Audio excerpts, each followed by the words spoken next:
Bonjour à toutes et à tous, Valentin Franc avec vous pour ce point de marché du jeudi 31 mai 2018. Aujourd'hui, comme vous le savez, il y aura les chiffres d'inflation en zone euro, mais également ceux des États-Unis qui seront publiés. Alors du côté de la zone euro, ce sera plutôt l'estimation, également connue sous le nom flash. Donc c'est l'IPC flash de la zone euro qui sera publié ce matin. Et du côté des États-Unis, ce n'est pas l'IPC, mais c'est bien l'indice PCE Core, qui est eh bien l'indice d'inflation préféré de la Fed. C'est sur cet indicateur que les membres de la Fed basent leurs décisions, et non pas l'IPC. Alors avant de commencer, je vous invite à prendre connaissance de l'avertissement légal sur le risque. Le trading avec effet levé enfile toujours les gains et les pertes. Un compte risque limité prend un risque de perte du capital investi. L'investissement sur compte titre prend un risque de perte en capital. IGF fournit exclusivement un service d'exécution d'ordre. La présentation est à titre indicatif et ne saurait être considérée comme un conseil ou une recommandation. Alors bonjour à vous Ramsey, j'espère que vous allez bien. Loïc, Raymond, Didier, bonjour à vous. Catherine en forme. Eh bien écoutez, c'est parfait Catherine. Frédéric, Gilles, Edgy, Franck, voilà, bonjour à tous. Je vois qu'il y a encore beaucoup d'habitués, ça fait plaisir de vous retrouver. Didier qui nous dit alors suite au webinaire éducatif d'hier soir, si tu peux nous identifier une ou deux divergences à titre d'exemple aujourd'hui. Très bien Didier, c'est noté. Emma, Hubert, Mohamed, Edgy, François, voilà. Bonjour à tous. Edgy qui nous demande quel était le thème de votre webinaire éducatif d'hier. Alors c'était sur le RSI, c'est pour ça qu'il n'a pas été enregistré étant donné qu'il est déjà sur YouTube. Donc voilà, c'était juste sur cet indicateur. Alors au niveau du briefing de l'actualité, on a les partis politiques italiens qui se sont réengagés dans des discussions afin de former un gouvernement de coalition et dans le but d'éviter des nouvelles élections anticipées. Du côté du pétrole, les prix ont chuté, déjà parce qu'il y a une spéculation selon laquelle l'OPEP+ pourrait augmenter sa production après la fin de son gel, c'est-à-dire en début 2019, et en plus de cela par une hausse inattendue des stocks de pétrole brut aux États-Unis. Le Beige Book, qui a été publié hier, a montré des perspectives plutôt optimistes concernant la croissance. Beige Book a signalé une croissance plus importante que prévu pour cette année. Mais par contre, elle a fait part de ses préoccupations sur l'orientation de la politique commerciale des États-Unis, en clair le protectionnisme américain, qui a déjà eu des impacts sur les prix, comme les prix de l'acier, et les prix des produits agricoles qui ont augmenté depuis le début de l'année. Voilà. Et du côté de la BOC, on a eu un communiqué qui est quand même notable, avec un ton particulièrement hawkish, en supprimant les mentions prudentes dans ses prochains ajustements de sa politique monétaire. Donc on a eu un dollar canadien qui a bondi hier, c'était inattendu par le marché. La probabilité d'une hausse des taux pour la prochaine réunion qui est le 11 juillet est dorénavant de 80% alors qu'elle était d'à peine 60% avant ce communiqué. Donc voilà, on a le dollar CAD qui devrait se maintenir vers ses sommets, rebondir à court terme, rejoindre ses sommets et globalement consolider. La spéculation table sur encore 2 hausses des taux de la BOC cette année. Maintenant, je pense que tout dépendra de l'ALENA, des renégociations de l'ALENA. Si bien évidemment il y a un accord qui est trouvé et qui n'affecte pas l'économie canadienne ou alors très peu, ce sera positif pour le dollar CAD, parce que je pense que le marché n'a pas encore totalement spéculé ce rythme de hausse des taux à l'inverse de la Fed. Et sinon voilà. Et dans le cas où l'ALENA pose toujours des doutes, je pense que la hausse du dollar canadien devrait être assez limitée. Raymond, tu dis avant une annonce, pensez-vous que les investisseurs se placent à l'opposé de la prévision et ce pour pouvoir faire un meilleur bénéfice? Alors non, pas vraiment, Raymond. Ça dépend en fait. C'est pas tout le temps le cas. Généralement, le consensus, c'est ce dont le marché a pricé. Donc c'est pas vraiment la précédente publication qui compte, qui est le plus important, mais c'est surtout le consensus. Parce que le consensus, c'est ce qu'attendent les analystes, et ce qu'attendent les analystes, c'est ce qui est intégré au prix. Euh, donc, euh, donc voilà. Si par exemple c'est dans la lignée du consensus, on aura très peu de volatilité. Alors que si c'est par exemple bien au-dessus ou bien en dessous du consensus, il y aura la volatilité et le marché se réadaptera.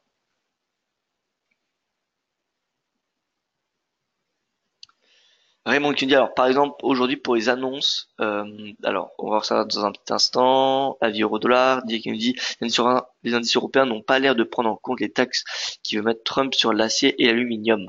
Alors tout simplement parce que ce n'est pas encore fait, c'est vrai qu'on n'a pas réellement de réaction pour le moment. La date butoir c'est le 1er juin, c'est demain, donc ça arrive et oui c'est vrai que bah, pour le moment je vous avoue que cet impact est plutôt mis au second plan. L'Italie drive le marché pour le moment. Voilà, les taxes sur l'acier et l'aluminium, c'est pas ça qui va affecter non plus l'économie européenne, hein. Alors, au niveau du résumé de la science américaine et asiatique, on a le Dixie qui a perdu 0,77%, excusez-moi, j'ai oublié de changer les couleurs. Donc Dixie qui a perdu 0,77%. Il faut savoir que hier, ce qui s'est passé, c'est un renversement de la journée précédente. Donc en fait, Dixie qui avait pris plus 0,70 mardi a perdu 0,77 mercredi.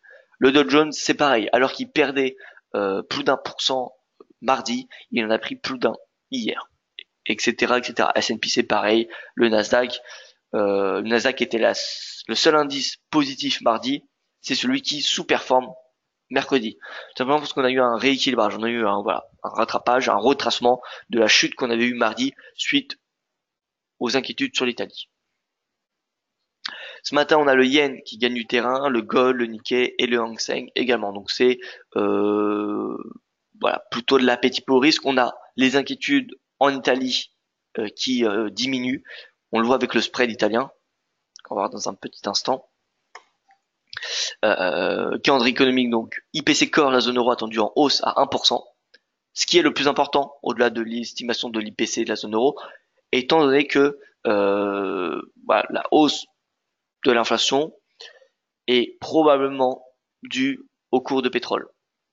Voilà. Maintenant, il faut savoir que c'est bien l'anticipation, hein. C'est l'IPC flash, hein. C'est pas l'estimation finale. Donc c'est une estimation de l'IPC Core en zone euro, mais en tout cas elle est attendue à 1%. Donc si elle est à 1%, il y aura un petit peu de volatilité, parce que c'est quand même une hausse par rapport à la précédente publication. Mais si par exemple on a inchangé à 0,7, si c'est inchangé, ça sera négatif pour la zone euro, enfin pour l'euro, pour la monnaie unique. Voilà, outre cette IPC Core, à 11h, nous aurons donc à 14h30 l'indice PC Core, qui est attendu en légère baisse à 1,8% contre 1,9 le mois précédent. Il faut savoir qu'avant cette hausse, enfin avant les 1,9, l'IPC Core était à 1,6. Donc même si on a un léger ralentissement sur un rythme annuel, ça reste quand même proche de l'objectif de la Fed qui est à 2%.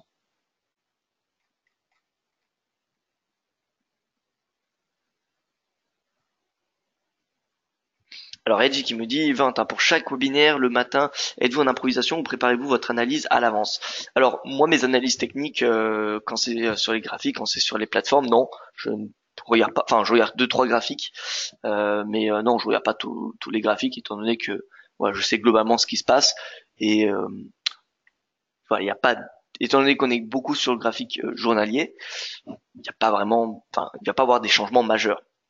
Donc non, étant donné que je suis toute la journée la veille, je suis derrière les graphiques toute la journée, c'est pas pendant la séance asiatique que ou en fin de séance américaine que le marché va beaucoup changer. Donc non, je regarde quand je me connecte le matin quelques graphiques et la plupart des graphiques je les regarde avec vous pendant ce webinaire. Ce que je prépare, c'est simplement ces slides en début du webinaire et bien évidemment les informations qui sont passées aux États-Unis, en Asie, voilà, faut regrouper pas mal d'informations.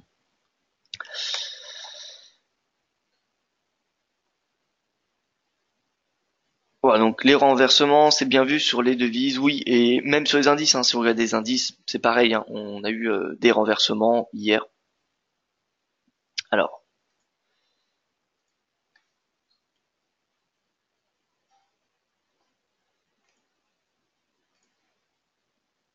Alors on va regarder la plateforme, donc TradingView, en attendant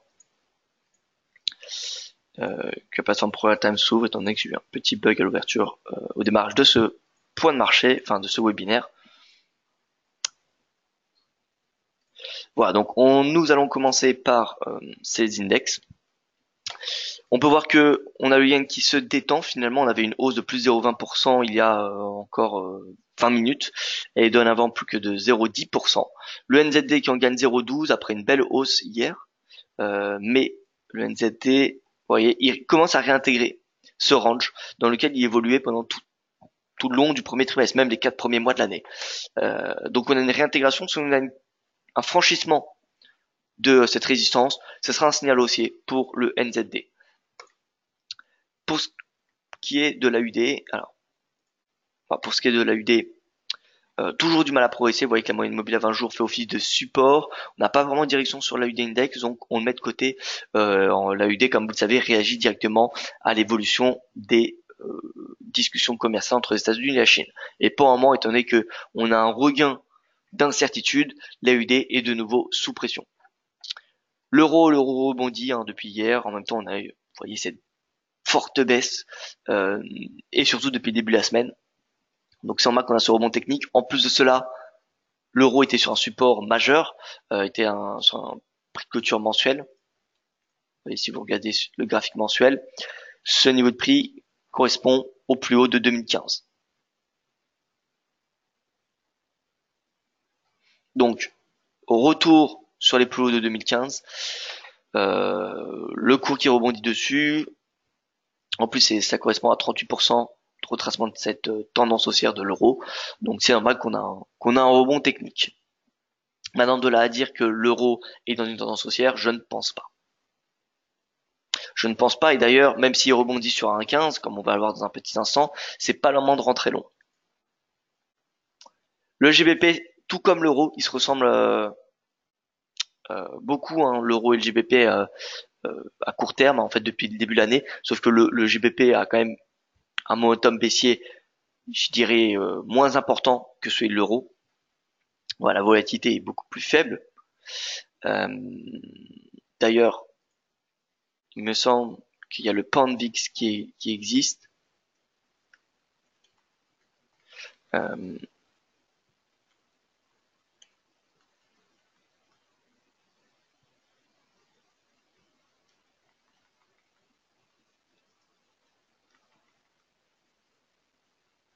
Il y a EUVIX.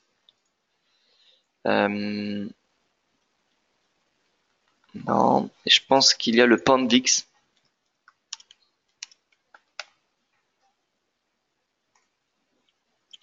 Voilà, Pound VIX qui est le BPVX. Pound VIX versus EuroVIX. Et vous voyez que globalement, finalement, ça évolue dans le temps. Parfois, c'est l'euro qui est plus volatile, l'euro en bleu, volatilité de l'euro en bleu, volatilité de la livre en orange. Et finalement, il n'y a pas vraiment de changement. Sur du long terme, il n'y a pas vraiment de différence finalement.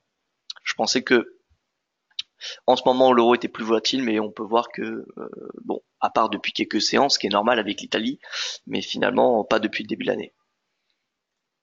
Bref, donc la livre sterling, je pense qu'elle va consolider jusqu'à la Fed. Vous connaissez mon opinion pour la Fed, je suis baissier après le 13 juin. Je pense que en plus du fait que l'inflation devrait ralentir là cet après-midi, elle devrait ressortir à 1,8% contre 1,9%. Ça réduit encore la probabilité qu'on ait Jérôme Powell ou les projections de la Fed qui soient relevées à la hausse. Donc finalement, je vois pas pourquoi Jérôme Powell ou l'OFOMC accélérer son rythme de hausse des taux, d'autant plus qu'on a des incertitudes. Hein. C'est pas comme si on était dans un contexte mondial classique. On a quand même pas mal de renégociations au niveau des perspectives mondiales. Elles sont assez floues parce que tout va dépendre des relations commerciales que vont adopter les États-Unis avec ses différents partenaires, avec la Chine, mais également avec le Canada, le Mexique ou avec l'Europe. Donc voilà, ça va beaucoup dépendre de l'évolution de ces discussions. Donc je ne pense pas que la Fed va relever ses projections. Donc 3 hausses des taux me semble assez me semble bien, et je ne pense pas qu'il y en aura une quatrième. Du coup, étant donné que le marché a déjà intégré une partie de 4 hausses des taux, finalement, ça donne une perspective baissière pour le dollar. Ça donne une perspective baissière parce qu'il y a une partie du marché qui spécule encore sur 4 hausses des taux. Donc, je pense que le GBP ou même l'euro vont consolider tous les deux jusqu'au 13 juin. Et après le 13 juin, bon, pour l'euro, ça va dépendre comment évolue la situation en Italie ou en Espagne. Mais en tout cas, pour la livre sterling, il y a des chances qu'après le 13 juin, finalement, la livre sterling rebondisse. Pour ce qui est du franc, alors le franc a du mal à continuer à progresser, mais vous pouvez voir que pour le moment, il n'émet pas de signaux baissiers. Donc le franc suisse et stratégies acheteuses sont toujours valables. C'est pas le moment de rentrer à l'achat, hein, voilà. Mais pour ceux qui sont déjà à l'achat, face à l'USD qui, comme je vous l'ai dit, devrait prendre je pense, en tout cas personnellement je spécule sur une tendance baissière après le 13 juin, et bien finalement l'USD CHF est une paire encore intéressante, tout comme l'USD Yen. Et le CAD, donc le CAD qui a rebondi hier suite aux propos hawkish, comme je vous l'ai dit. Néanmoins, tant qu'il se situe sous cette oblique baissière, eh bien, c'est compliqué de passer long sur le dollar canadien. Alors pour ceux qui souhaitent passer long maintenant, c'est possible, mais voilà, la perspective, elle est haussière à court terme, à moyen et long terme, tant qu'on n'a pas franchi cette oblique, ça me semble compliqué de payer tout simplement le dollar canadien. Il faut savoir que cette oblique, elle représente un petit peu les négociations de l'ALENA, parce que les négociations de l'ALENA ont repris depuis le mois d'août, et vous pouvez voir que le point haut a été fait au mois d'août. Et depuis, c'est les renégociations de l'ALENA qui font pression.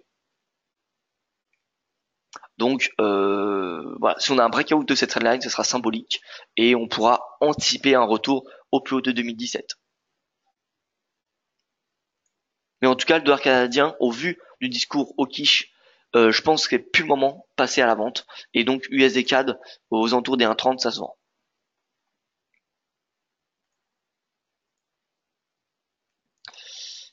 Alors Nicole qui me dit bonjour Quentin, est-ce que j'ai bien compris si la Fed maintient 3 hausses des taux, leur monte, 4 hausses des taux, leur baisse? Oui, en tout cas c'est sur cela que je spécule. Si la Fed maintient 3 hausses des taux pour 2018, c'est-à-dire encore deux, enfin même pas, encore une, étant donné que le 13 juin il y en aura une, donc c'est-à-dire qu'il n'y en aura plus qu'une pour la fin de l'année, étant donné qu'on a eu en mars, donc ça ferait mars, juin et normalement décembre. Voilà. Donc mars, juin, décembre, ou alors, Nicole, nous avons la Fed qui renforce le scénario de 4 hausses des taux. Voilà.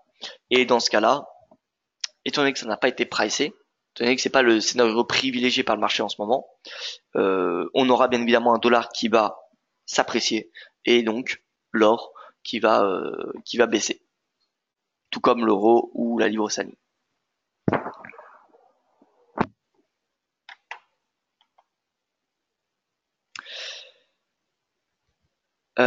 Et pour la BCE, me demande Didier, pour la BCE, il n'y aura pas de hausse des taux cette année, hein. Non, il n'y en aura aucune. Si on a une, c'est pas avant, je pense, le deuxième trimestre 2019. Voilà, donc c'est d'ici un an au minimum pour la BCE.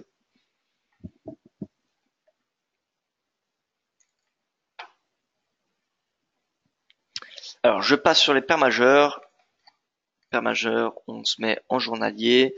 Donc Boro.15, est-ce qu'il faut passer à l'achat? La réponse est non. Déjà, on a un RSI qui est bearish et on a le prix sous sa moyenne mobile à 20 jours. Donc personnellement, ça ne m'intéresse pas. On peut avoir un rebond comme ce qu'on avait eu, vous voyez, vers le 10 mai. On avait eu un pullback à 1,20. Ce qui est plutôt normal, hein. Dès qu'on a un seuil psychologique, on a une réaction, on a un pullback. Et là, on a un rebond. Mais rien ne nous dit que l'euro, dollar va repartir à la baisse à 1,15 avant la Fed. Si on a un regain d'incertitude en Italie, le spread va à nouveau s'écarter et on aura donc un euro qui sera sous pression, tout simplement. Et là, vous voyez que le spread diminue. Demain, si on a un blocage de la part du Parlement italien, eh bien, on va avoir ce spread qui va à nouveau se tendre, et donc l'euro qui va à nouveau être sous pression. Et en plus, on a la situation en Espagne qui devrait évoluer demain, avec la motion de censure qui pourrait être votée par le Parlement. Donc voilà, l'euro, ça me semble compliqué de l'acheter déjà avec ces incertitudes en zone euro, mais en plus avant la Fed. Parce qu'avant la Fed, on a encore le marché qui spécule, qui price, qui intègre la hausse des taux et qui essaye d'anticiper les projections de la Fed. Et l'indice PCE de cet après-midi, c'est le dernier catalyseur majeur avant la Fed le 13 juin. Donc cet après-midi, le consensus est à 1,8%. Mais si on a une inflation à 1,9 aux États-Unis, le dollar va s'apprécier, l'euro retourne à 1,15.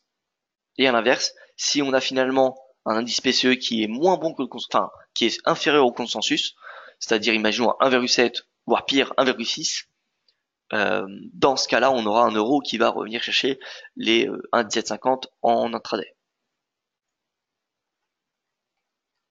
Et le rebond à 1,20 avant la Fed, ça me semble compliqué. Avant la Fed, ça me semble compliqué. Après la Fed, pourquoi pas si la situation en zone euro ne se dégrade pas trop.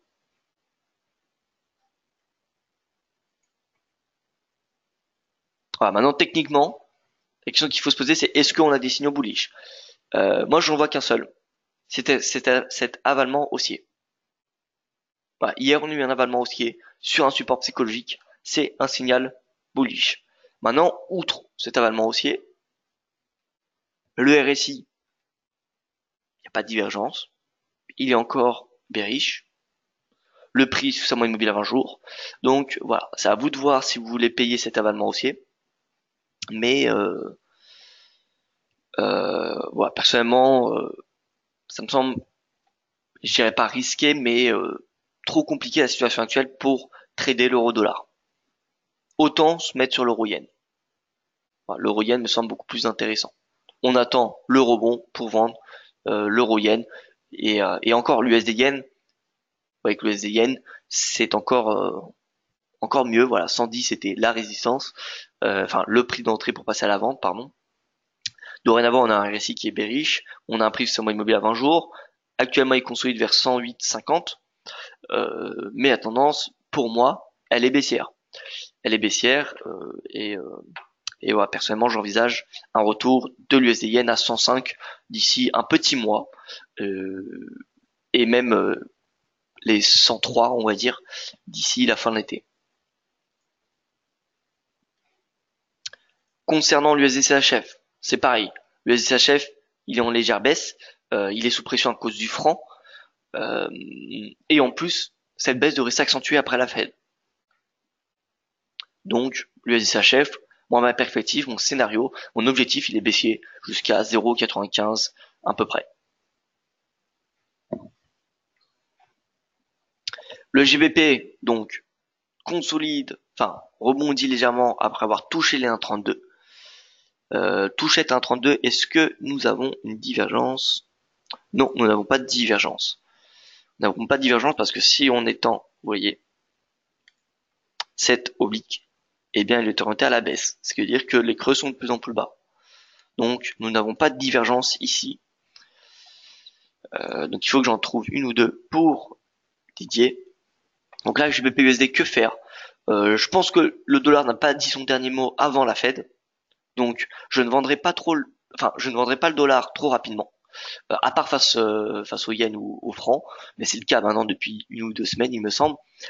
Donc, mis à part le yen et le franc, je ne vendrai pas le dollar face au GBP. Tout de suite, en tout cas. Par contre, face au CAD, c'est possible. Parce que le marché est en train d'intégrer le cycle de hausse des taux de la Banque du Canada. Le marché est pricé sur une hausse des taux encore pour la Banque du Canada d'ici la fin de l'année. Dorénavant, c'est deux. Dorénavant, c'est 2 et la probabilité est amenée à progresser. Donc, voilà, les 1,30, si on a un retour à ce niveau de prix, c'est un niveau de prix qui concrètement sera intéressant à vendre.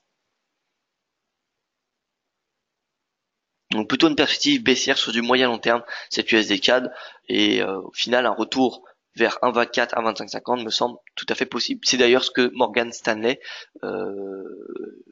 préconise, le avant 1,30 pour chercher les 1,24.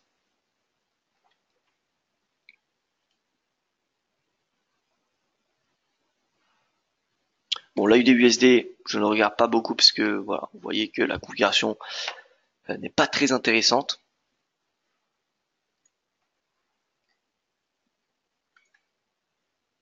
Au niveau de la UDNZD, alors, on a eu une belle baisse. Alors voilà une divergence pour vous, Didier. Sommet de plus en plus bas, sommet de plus en plus haut. La divergence baissière sur la UDNZD. Le RSI test 50, si on a la cassure de 50 du RSI, ça sera un signal baissier parce qu'on a déjà le prix sous la moyenne mobile à 20 jours. Donc il manque plus que le RSI sous 50 et on peut passer vendeur jusqu'à 1,06. Voilà, on aura des supports intermédiaires, on aura un support important à 1,0725. Mais outre ce support, ça sera ensuite les 1,0632.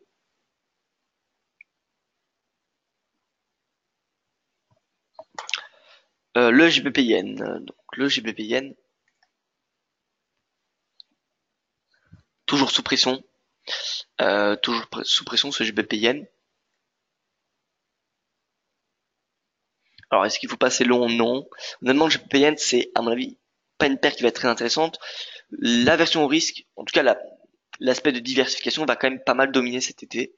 On a pas mal d'incertitudes. On a en juin, rien qu'en juin, nous avons le sommet de la Corée du Nord. On a les taxes américaines sur l'acier et l'aluminium qui vont être peut-être imposées demain.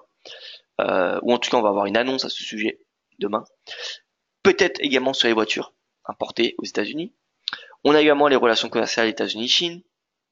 On a la situation au Moyen-Orient avec la Syrie. Certes, la Syrie, on en entend plus parler, mais il y a, je vous rappelle, 2 mois, l'or progressait à 1350 à cause de la Syrie. On a la situation en Iran. Et voilà, je pense que ça fait déjà quand même pas mal de facteurs, sans compter ceux en zone euro. Donc, on a pas mal quand même de sources d'incertitude. Donc le yen, c'est pas une devise qui est à vendre. Donc le GBP yen, l'euro yen, à part face à l'USD yen sur du moyen terme, sinon le GBP yen, l'euro yen, c'est des devises à court terme qui peuvent être intéressantes. À très court terme. Et encore. Et encore. Retour sur 145, le GBP yen, oui. Oui, retour à 145. Maintenant, voilà, le yen, honnêtement, ça me semble compliqué de le vendre. De l'acheter, oui. Maintenant, face au GBP, qui, je pense, va rebondir après le 13 juin, et l'euro, qui a également des chances de rebondir après le 13 juin. Mais bon, l'euro, je mets une parenthèse parce que tout va dépendre de la situation, de l'évolution de la politique en zone euro. Et en tout cas, la livre a des chances de rebondir, a pas mal de chances de rebondir après le 13 juin. Si le dollar baisse, le GBP, normalement, devrait progresser. Donc le GBP yen ne sera pas intéressant.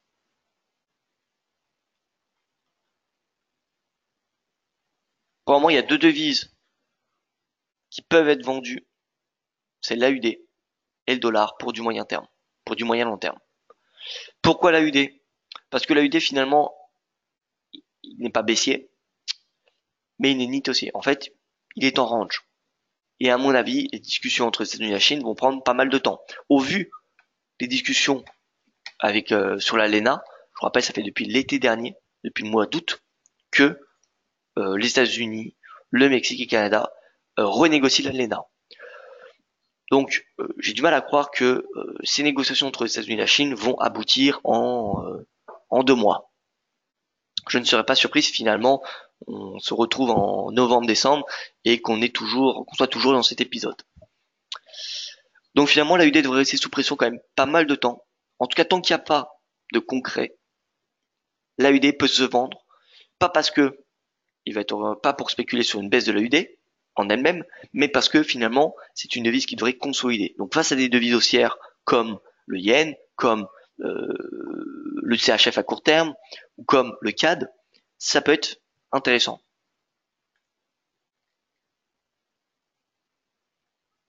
Donc, USD CAD, comme je l'ai dit Mohamed, 1,30, ça se vend sur du moyen terme pour viser les 1,24. 1,24,50 plutôt. L'AUD CAD, c'est pareil. AUD CAD, ça se vend. Et si on regarde, comme vous savez, l'AUD CAD c'est ni plus ni moins qu'un trade gold versus pétrole. AUD CAD.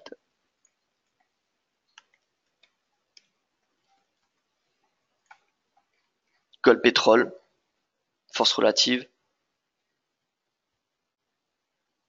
Donc, alors, déjà, regardez l'AUD CAD, divergence bullish.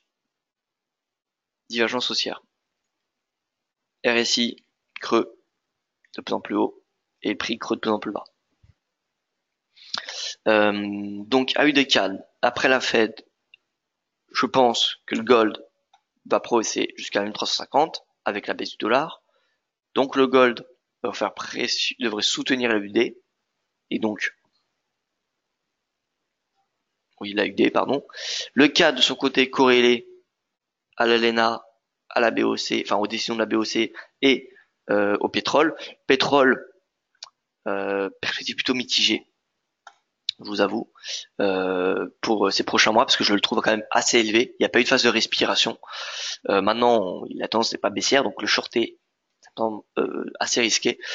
Mais donc l'AUD CAD, je pense qu'il devrait rester sous pression jusqu'à la Fed, et après la Fed, on devrait avoir quand même une tendance légèrement bullish. Donc l'AUD CAD n'était pas un bon exemple pour shorter l'AUD, mais donc l'AUD yen, voilà, vente, voilà, vers le prix actuel, ça me semble intéressant. Le mieux c'est retour à 84, vente de l'AUD yen à 84 pour viser bien les 80, le plus bas de l'année.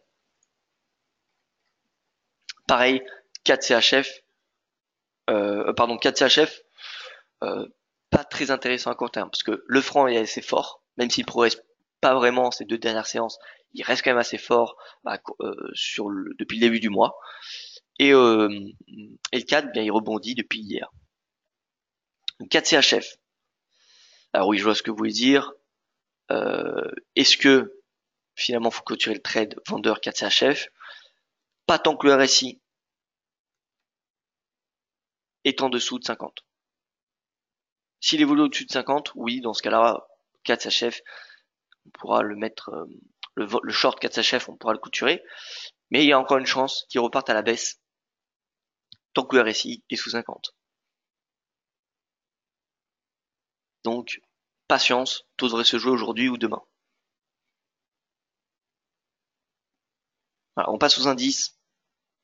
Le CAC qui rebondit, hein. Finalement le CAC, les indices européens qui sont corrélés à ce spread italien-allemand, baisse du spread italien-allemand, hausse des indices européens et hausse de l'euro. Forcément, hein, le spread, qu'est-ce que représente un spread au sein de la zone euro? C'est des incertitudes. Si on a un spread entre des taux européens qui s'écartent, ça montre que le marché est inquiet, est incertain sur la zone euro. Et donc forcément une liquidation de position. Donc baisse des indices, baisse des actifs, que ce soit l'euro ou les marchés actions. C'est pour ça que la corrélation euro et indice européen n'est pas totalement bonne. Il y a des périodes où dès qu'on a un marché obligataire qui est impliqué, eh bien cette corrélation n'a plus lieu. Donc le CAC, est-ce qu'on a fait le point bas? Telle est la question. Telle est la question. En tout cas techniquement, c'est ce gap, moi qui m'intéresse, cette zone de gap vers les 5300. Fondamentalement, tout va dépendre de l'évolution, comme vous le savez, entre la situation en Italie et en Espagne. Donc, difficile de spéculer là-dessus, Mais en tout cas, comme je vous l'ai dit, techniquement, si on a un retour à la moyenne mobile à 200 jours proche des 5300 points, ça serait intéressant pour passer long. Et le DAX est revenu sur ce gap. Euh, je suis pas certain encore qu'on a fait le point bas, mais je pense que ça devrait, on devrait avoir beaucoup plus de précision la semaine prochaine.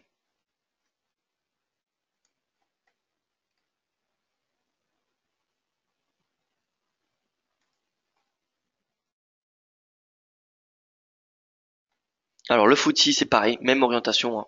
Même orientation que les indices européens. Néanmoins on a un RSI qui, contrairement au CAC, au DAX ou aux autres indices de la zone euro, est au-dessus de 50. D'ailleurs il rebondit sur celui-ci comme vous pouvez le constater. Donc pareil, hein, moi ça me semble assez, bah, déjà en termes de prix, il est pas très intéressant à acheter parce qu'il est quand même assez élevé. Il est proche de ses sommets, hein. Il est à 7900. Vous voyez là, on achète presque sous la résistance. Donc s'il faut acheter des indices, honnêtement, autant acheter des indices américains qui sont encore bien sous pression. Euh, euh, voilà, personnellement, s'il y a des indices à payer en ce moment, c'est ceux des États-Unis qui ont une marge de progression très importante.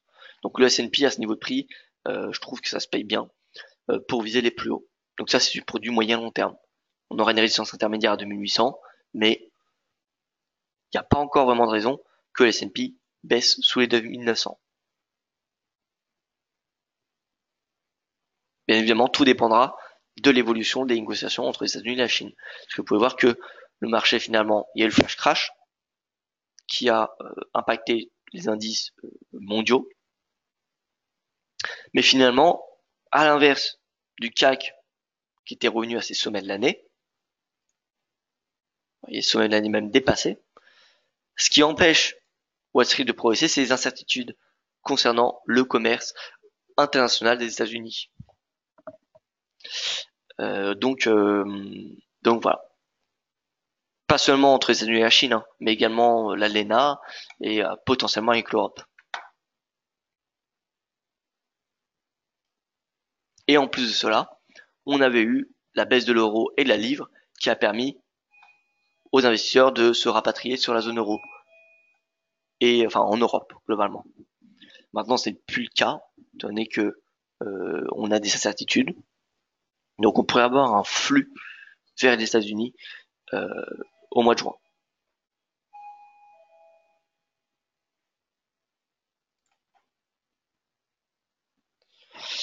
Concernant les matières premières, donc l'or qui, comme on peut voir, est légèrement haussier depuis le début du mois.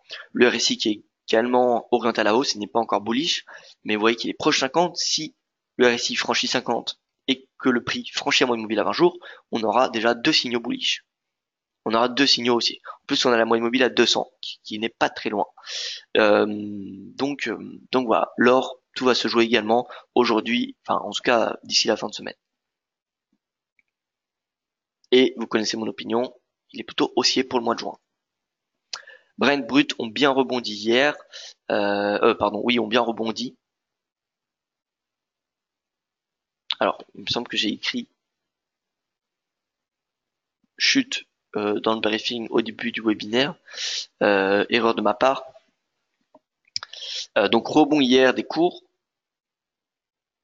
et voilà, on a eu cette trendline sur le brut.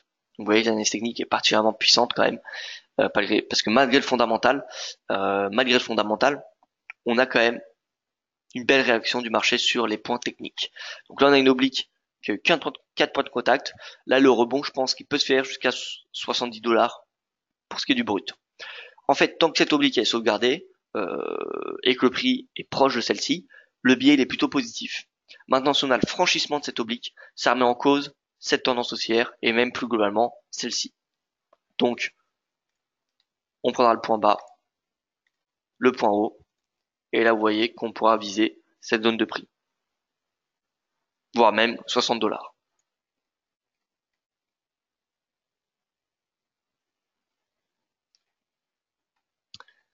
L'argent en IT 1 heure est haussier.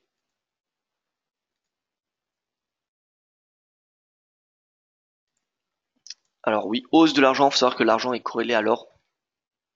Donc si vous regardez l'argent devant nous et l'or, bien, vous voyez que les deux sont corrélés. D'ailleurs, il y a quelques mois, au début, au premier trimestre, j'anticipais une surperformance de l'or et de l'argent. Voyons voir ce qu'il en est.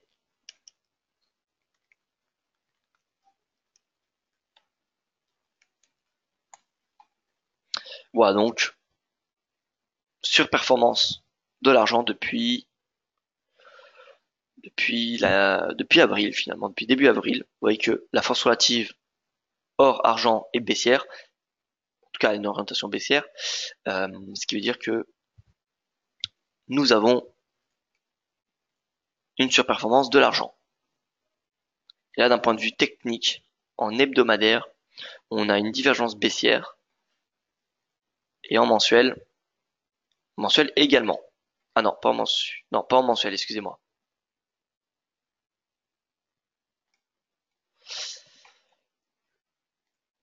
Voilà donc surperformance de l'argent. Donc pour ceux qui veulent pas payer l'or, enfin pour ceux qui payent l'or, posez-vous la question si l'argent n'est pas plus intéressant, parce que l'argent devrait surperformer l'or. Et on peut donc techniquement pardon, les 16,25 c'est toujours un niveau de prix attractif. Faut voir qu'il a été durement testé, c'est depuis le début de l'année. Et donc la perspective elle est haussière finalement jusqu'à 17,50. Si on a l'or qui revient à 1350, on peut s'attendre à ce que l'argent revienne à 17,50. Pardon, si l'or revient à 1350, excusez-moi, on peut s'attendre à ce que l'argent revienne à 17,50. Gold reçoit à 1310, oui à court terme, François. Oui à court terme.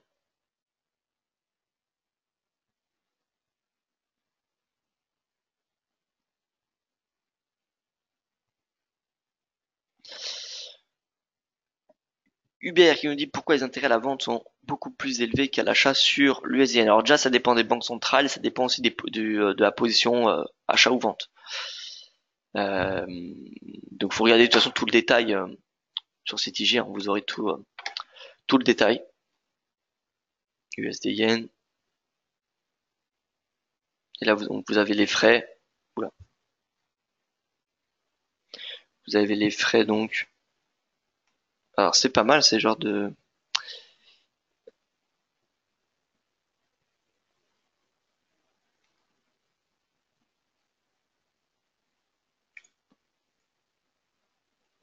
Excusez-moi.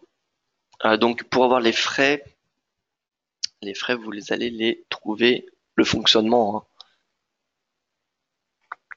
Hein. C'est sur la page d'accueil et là vous allez sur Forex tarification. Et il y aura des exemples très concrets de tarification. Voilà ici. CFD Forex. Et là vous aurez vraiment l'explication. Vous avez même un PDF, il me semble, dans cette page. Entre les positions longues, positions short, etc., etc. Donc voilà, ça c'est pratique. Donc je vous invite à regarder hein, sur cette page, vous en saurez beaucoup plus. Étant donné que chaque paire est plutôt unique, ça a le même fonctionnement, mais les tarifs sont plutôt uniques. Et donc pour les cryptos, Bitcoin, moi comme vous le savez, je m'attends à un retour au plus bas de l'année, hein, plus bas de l'année, donc vers les 6450 dollars d'ici cet été, étant donné qu'on n'a pas vraiment de catalyseur. Le prochain catalyseur daté, c'est le 20 juin, c'est le G20.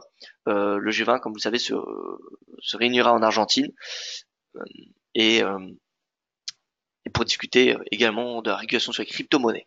Donc c'est pas dit qu'il y aura une régulation qui va être mise en place le 20 juin, étant donné que la dernière fois que les membres se sont réunis, c'était en mars, et en mars, ils ont reporté pour juin la possible réglementation, étant donné qu'ils estimaient que ce n'était pas nécessaire pour le moment. Donc, voilà, rien ne nous dit que le 20 juin, il n'y aura pas de régulation et que ça va être à nouveau reporté, mais en tout cas, c'est le prochain catalyseur daté. Donc d'ici le 20 juin, pour le moment, il n'y a pas vraiment de facteurs qui permettraient de provoquer une nouvelle hausse, parce que ce qui provoquait une nouvelle hausse, c'est de l'euphorie, et qu'est-ce qui pourrait provoquer l'euphorie? J'en vois 4 pour le moment. C'est la régulation, donc une régulation soft des crypto-monnaies. 2, l'acceptation des crypto-monnaies par certains mastodontes comme par exemple Amazon. Imaginez que Amazon demain décide d'accepter le Bitcoin, il y aura très probablement un bull market qui va se faire. Ou imaginez Apple ou Facebook, bref. Ce genre d'entreprise, si elles acceptent les crypto-monnaies, eh bien, ça fera, je pense, un boom. Troisième point, Lightning Network. Donc, si on a une avancée sur le plan technologique des crypto-monnaies, ça pourrait, à terme, permettre à celle-ci de progresser. Et enfin, le quatrième point qui est, alors, je l'ai noté dans un article.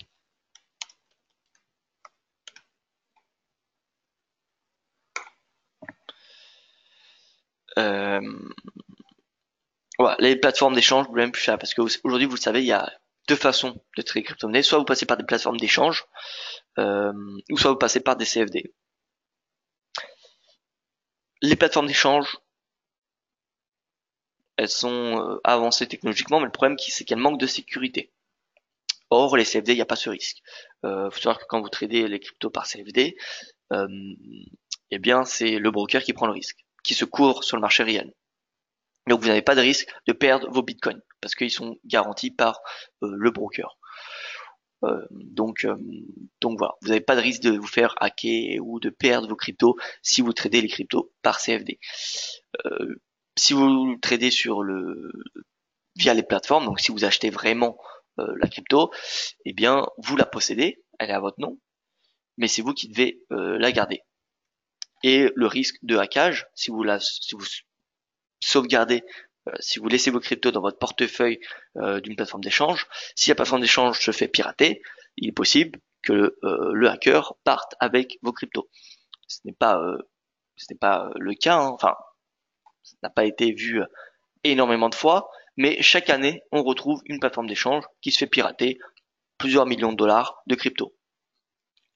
Donc voilà. Et s'il y a une avancée technologique, enfin une avancée dans la sécurité de ces plateformes, ça permettrait quoi? De renforcer la confiance. Et c'est ça en fait. Le marché, c'est toute une question de confiance. Donc la confiance, ça passe par la crédibilité. La crédibilité, c'est ne pas se faire pirater, c'est une avancée technologique, c'est la crédibilité, la viabilité, qui passe également par l'acceptation des crypto-monnaies par des mastodontes, l'amélioration de la sécurité, comment dire, le développement euh, technologique. Voilà, donc il y a beaucoup, en fait, tous les facteurs qui impactent, qui a une influence sur la crédibilité des cryptos, c'est des facteurs qui vont influencer les crypto-monnaies. Donc la régulation, les mastodontes qui pourraient accepter les cryptos, la technologie blockchain en elle-même, et comme je vous l'ai dit, les plateformes d'échange, les intermédiaires finalement. Il y a un gros problème sur les cryptos qui apparaît de plus en plus, la consommation électrique qui génère les cryptos, comme ça pose problème. Oui, c'est vrai que voilà, ça c'est également un problème qui remet en doute la viabilité à long terme. Voilà, maintenant, faut savoir, c'est un marché qui est né il y a moins de 10 ans. Le Bitcoin a été créé en 2009, donc c'est encore nouveau. C'est encore nouveau. Euh,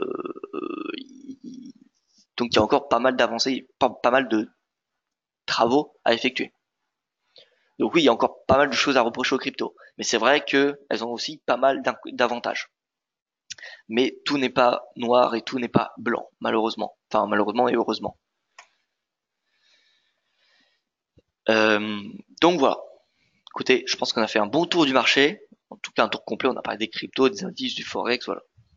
Presque parler de tout. Je vous rappelle, mon dernier point de marché qui aura lieu demain matin. Ensuite, je serai absent les 2 prochaines semaines et je reviendrai le 18 juin avec pas mal de nouveautés dans mes webinaires, hein. J'avais fait des consultations au mois d'avril sur avril et mars sur mes webinaires. Ne vous inquiétez pas, je n'ai pas oublié, je n'ai rien changé pour le moment, mais voilà, j'ai en tête mise en place des projets qui arrivent et qui arrivent après comme vous l'aurez compris, après mes jours de congé. Et, euh, et donc voilà, donc dernier webinaire demain pour ma part, et ensuite nous nous retrouverons le 18 juin. Donc à demain pour ceux que je retrouverai. Et sinon, écoutez, rendez-vous pour ma part le 18 juin. Excellente journée à vous et à demain.